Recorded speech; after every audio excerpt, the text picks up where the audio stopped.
Uh, well, it's Toronto's most resourceful concert promoter. I like that. Anyway. That's true.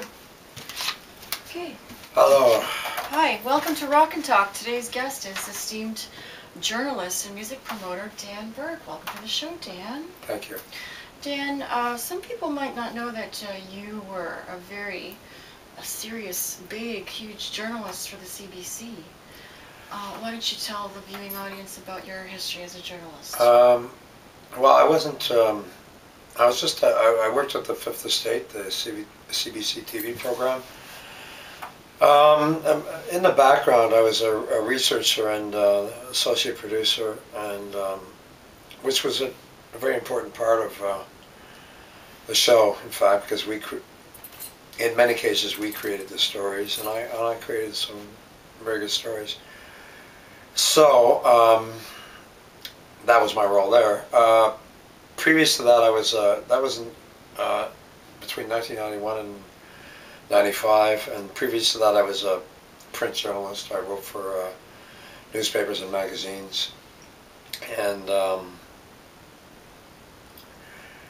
TV was I found to be very superficial. It was consumed with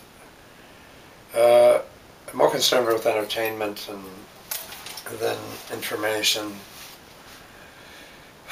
even at the level of the Fifth Estate. More concerned with presentation than substance, and yeah. So you mean I found that to be, faulty or whatever. Do you find the written word more satisfying for you? Would you say that you are more of a content creator, writer? You prefer the written word to the TV medium? Well, I think incredible things can be accomplished visually, but with movies can be hugely informative and moving and powerful in terms of their impact on people, and in a very good way, accomplishing a purpose, a dignified purpose. So, I wouldn't like to, eliminate the visual aspect of communication, of journalism, of information, but I think in those days, actually, it was much better than it is now. What do you think of it in its current state? Television and journalism in general. The current state of everything is very hard to measure because there's so much of everything happening so fast that it's very difficult to digest anything. What do you think of the difference between the TV medium compared to the print journalism and the internet now?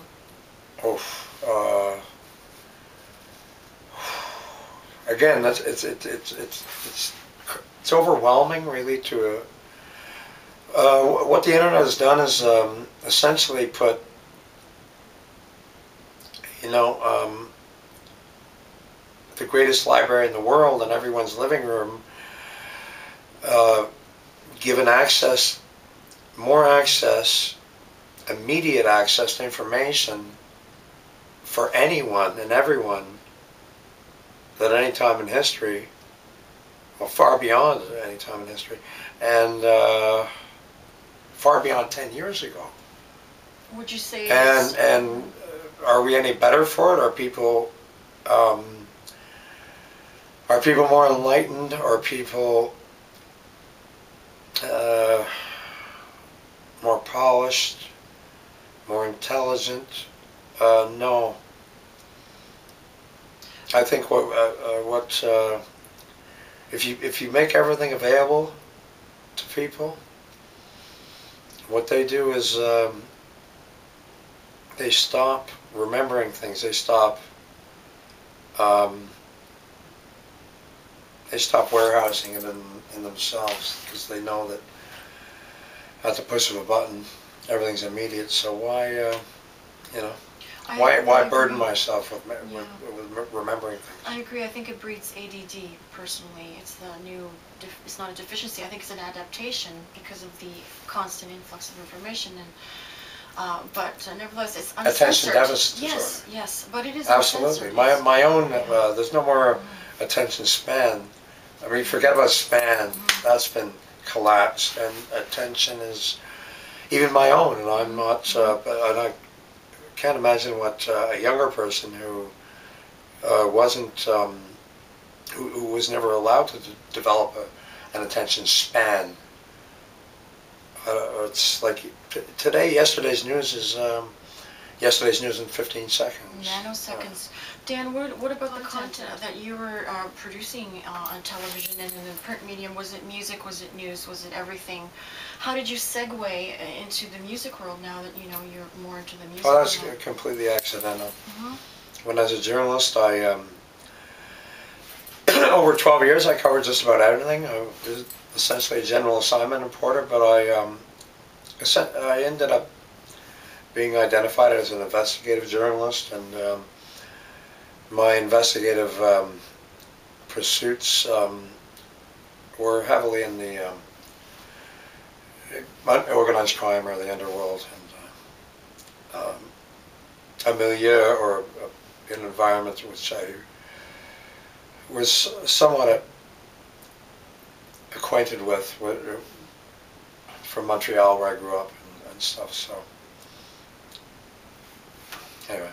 And now, being a music promoter both in Montreal and Toronto, do you find the music world is personally more satisfying? Do you think that it's a more expressive medium for you? Do you enjoy it? Is it part of your soul? Rock and roll is what you're doing now. How did that grasp you? And you're a legend in Toronto as far as promoting music and bands, and at the Silver Dollar, currently at the previously at the Elmo Combo. Is rock and roll your life now completely? Well, yeah, it kind of became that. I came into the business accidentally. It just happened that in 1997 I was no longer a journalist and afloat, and a couple of people, building owners on Spadina, had 2 floors of a building which were liquor licensed, and they wanted to do something with us. I created a club for them called Club Shanghai, and that's what got me into it. And I knew very little about the live music business, and had to learn. So just everything happened without any predisposed plan, and it's been a hell of an experience. Any highlights in terms of bands and shows that really stand out in your mind? Well, you know what? I just he asked about how what it means to me. It's just to put on a great show, to to try to create an experience for a bunch of people that enriches their day, makes them happy for a day. That's an accomplishment, If you had to choose, in terms of what you feel is a successful event, would it be a club that is packed full of people and the music is not incredibly different or impactful But itself? I know what you said, yeah, or would both. you prefer to see a band that is really something? Well, I'd rather not lose money. Of course. So, but personally satisfying. If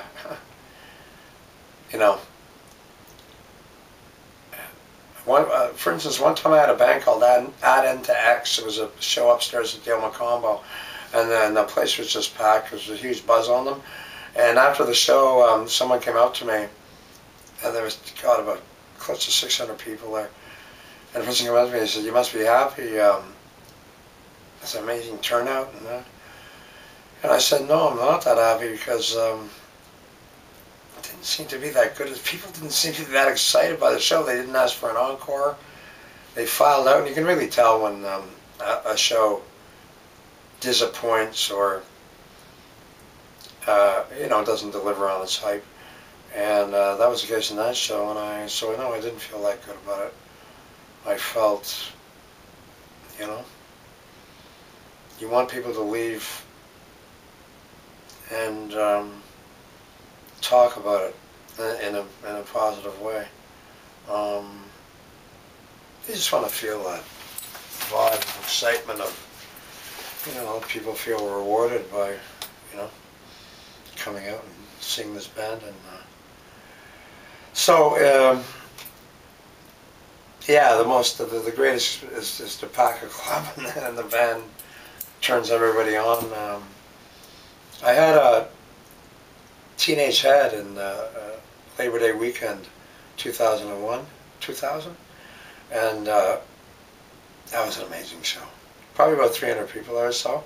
It was a great attendance, and they killed. It was like 1977 all over again. And there have been there's been a lot of other nights where you can tell when people stick around after a concert's over, and people are milling around and talking. They really like that because that's an indicator that they really enjoyed themselves and like the band. I've been to some of the shows that you've promoted, some completely unheard of obscure bands, and when I personally see the band having a good time and the promoters and the staff having a good time, and it doesn't need to be a huge crowd. I've had some of my best rock and roll moments under your umbrella. Oh, that's cool. Yeah. Other highlights for you, Dan, in the history of Toronto rock and roll and Montreal. Give us some, stories, some moments, bands. You mentioned Pagliaro. You mentioned the Vile Tones. You've seen them, all the greats of Canadian music, certainly. Some of them, anyways. Did a show with the Guess Who at the El Macombo when I was there, and that was incredible. But yeah, I worked with Pagliaro, Michel Pagliaro, who a lot of younger people don't know. Who for me is one of the greatest Canadian rock artists of all time, and he was such a nice guy to me. And it was thanks to Dan Seligman, who was the founder and director of the Pop Montreal Festival, and I told him, hey, we should do Pagliaro, a special showcase, special event. What I really wanted to do was have some strong indie rock support acts on with them, and bring out some of their people to see Pag and sort of bridge the generations. We didn't quite do that. There was a good Montreal band, Andrew from Tricky Woo. One of his bands was on, and so it was kind of cool. But we're just meeting Pagliaro, and he was very grateful to me about going to bat for him, I guess. And he went. I had the Zoo Bombs from Japan at that same festival that same year, and the day after Pagliaro came from his concert to the Zoo Bombs afternoon show, and I invited him and came, and I thought that was just really incredibly courteous of him. And he bought merch from the Zoo Bombs. I told him, you don't have to pay, don't worry, and he insisted on paying, and so he's just the greatest. I don't know, but I think he's just amazing, and his songs blow me away to this day. Some of the most melodic, beautiful songs I've ever heard, and I had the original 45s.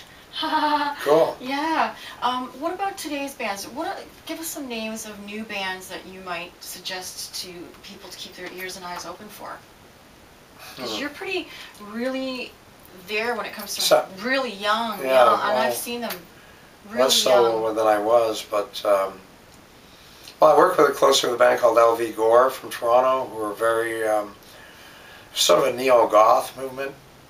Not that I'm into the goth scene or style or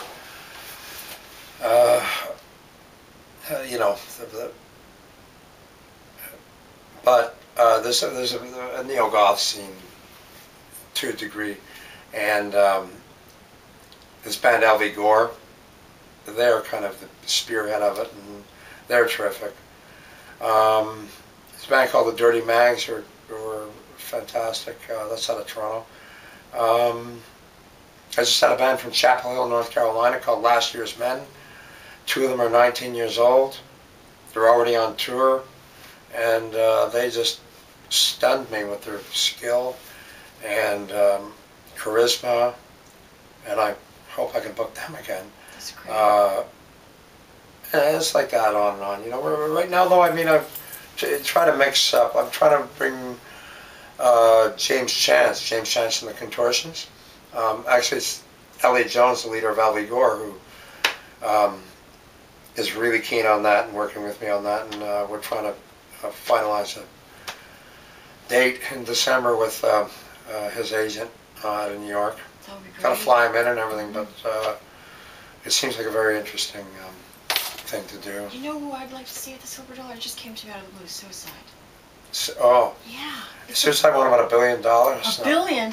Well, I think it's 20,000. Okay. Because actually, that's another band, and we could have got. Oh God, they're very elusive and that's why I think bizarre, elusive, anyways. You know, Greta Garbo-esque and removed. Alan Vega, I think his name is. Yes, it is. And yeah, that's not. I don't think they want to leave New York unless it's, you know, going to jack up their bank accounts. I have some leads. Speaking of leads, is it true that you lived underneath the art gallery store owned by Stephen Leckie, Fleur de Mal? Yeah, I did. Yeah. Yeah, how'd that go? That went fine. Was it fun? Yeah, it was. Is he a cool guy? Stephen, yeah, elusive. Stephen's Another elusive one. Stephen's a character. He's a powerful personality. He's got an interesting history, and you know what? Stephen was a very good friend to me at that time. That's the most important thing. You know? What about the future of rock and roll? We had such a great impact on rock and roll in the 70s as Canadians. What about right now, today, and the future? What do you see coming up? Oh, what well, are I your mean, predictions? Stuff's pouring out of here. Do you think it's because of the internet dispersing this information? Well, no, I think there's always been talent in Canada, and I think even prior to the internet, you know, late 90s, early 2000, bands were breaking out of here, like, you know, DFA 79. And they have a show next week. Yeah. Yeah.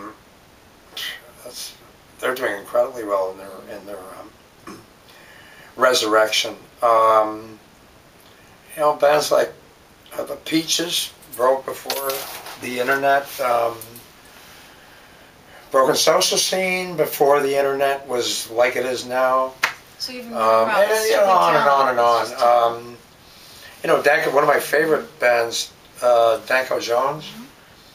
Danko Jones has been Rishi, the front man's been living in Europe because they do incredibly well over there. So yeah, it's breaking out of here in London. It continues to, and Toronto's a live music city, always has been. You know, whereas Montreal was a dance club city, though veered into the live scene in, you know, 10 years or so ago. Arcade Fire broke out of there and stuff, and that really ignited things. You know, it was a great festival called Montreal, and well, I mean, listen, talented country. Very, very. Except in soccer or basketball. We have hockey. Well, our national teams, anyways. I don't know what you know. It's kind of embarrassing. Tennis too. We'll stick with rock and roll. The guy Ronick or whatever his name is. I mean, got a hip injury this year, but he was rising up. Finally, a ranked, significantly ranked player, or approaching that. No. Any regrets, Dan? A billion. A billion? I live to. I pay for them every day, or I pay for my sins every day, and those sins are regrets, and I try not to dwell on regrets, but best thing in life is not to have is to minimize regrets. You know, Go for a little late for me, but well, I mean, never too late for redemption. Never. So you know, I've been living well for a few years, and hopefully will continue to and redeem myself from some of my sins, my most serious ones. Likewise, ditto. Dan, where can people get in touch with the club and read about what bands are On Facebook. My name's Dan Burke, and Dan Burke, B-U-R-K-E. I'm on Facebook. Yep. Thanks so much for being on the show, Dan. It's an honor and pleasure. Good luck with all your ventures. You're welcome. Thank you very much. Thanks for all your contributions to rock and roll. I've enjoyed many of your contributions. I hope to continue them. Thank you, viewers. And if you'd like to see further episodes of this program, please tune in to pentagram666.com and have a pleasant day.